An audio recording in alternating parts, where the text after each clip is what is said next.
ബംഗാൾ നിയമസഭാ തെരഞ്ഞെടുപ്പ് പ്രചാരണം ഊർജിതമാക്കി മുന്നണികൾ. പ്രധാനമന്ത്രി നരേന്ദ്രമോദിയാണ് ബിജെപിയുടെ പ്രചാരണങ്ങൾക്ക് നേതൃത്വം നൽകുന്നത്.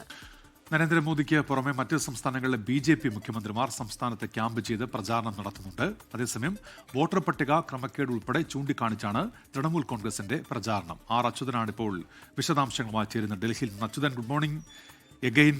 ഈ ബംഗാളിലെ നിലവിലെ രാഷ്ട്രീയ കാലാവസ്ഥ എന്താണ് അച്യുതൻ?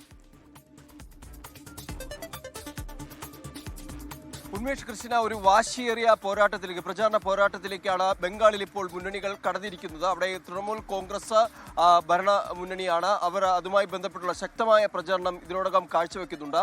എന്നാൽ ബി ജെ പിക്ക് അവിടെ അധികാരത്തിലെത്താൻ കഴിയുമെന്ന വിലയിരുത്തലാണ് ദേശീയ നേതൃത്വമുള്ളത്. അതുകൊണ്ട് തന്നെ കാര്യമായ രീതിയിൽ തന്നെ അവിടെ പ്രചരണം ശക്തമാക്കുകയാണ് ബി ജെ പി. പ്രധാനമന്ത്രി നരേന്ദ്രമോദി തന്നെ നേരിട്ടെത്തി വിവിധ റാലികൾ ഇതിനോടകം തന്നെ പങ്കെടുത്തിട്ടുണ്ട്. ഇന്നലെ തന്നെ നിരവധി റാലികളിൽ പ്രധാനമന്ത്രി ഭാഗമാവുകയും തൃണമൂൽ കോൺഗ്രസിനെതിരെ അതിരൂക്ഷമായ വിമർശനം ഉന്നയിക്കുകയും ചെയ്തു. എന്നാൽ തൃണമൂൽ കോൺഗ്രസും ഈ പ്രചരണ കാര്യത്തിൽ ഒട്ടും പിന്നിലല്ല. അവരും ബി ജെ പിക്കെതിരെ അതിരൂക്ഷമായ വിമർശനം തൃണമൂൽ കോൺഗ്രസിന്റെ ഭാഗത്തു നിന്നും ഉണ്ടാകുന്നുണ്ട്. കാരണം ഈ തെരഞ്ഞെടുപ്പ് കമ്മീഷനുമായി ബി ജെ പി ഒത്തുകളിക്കുന്നു എന്നൊരു ആരോപണം തന്നെയാണ് തൃണമൂൽ കോൺഗ്രസ് മുൻനിർത്തുന്നത്.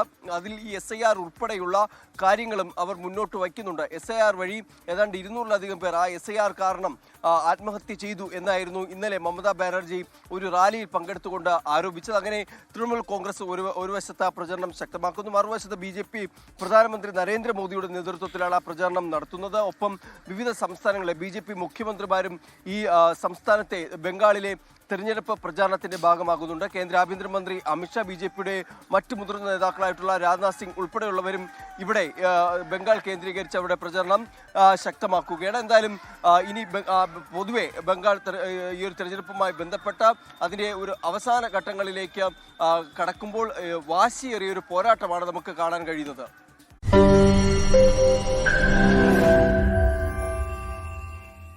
ലോകത്തെവിടെയായാലും ഏത് സമയത്തും 24 വാർത്തകളും ഓഗ്മെന്റഡ് റിയാലിറ്റി പാക്കേജുകളും എക്സ്പ്ലെയിനറുകളും വിശദമായി കാണാൻ ഞങ്ങളുടെ യൂട്യൂബ് ചാനൽ നിങ്ങൾക്ക് സബ്സ്ക്രൈബ് ചെയ്യാം.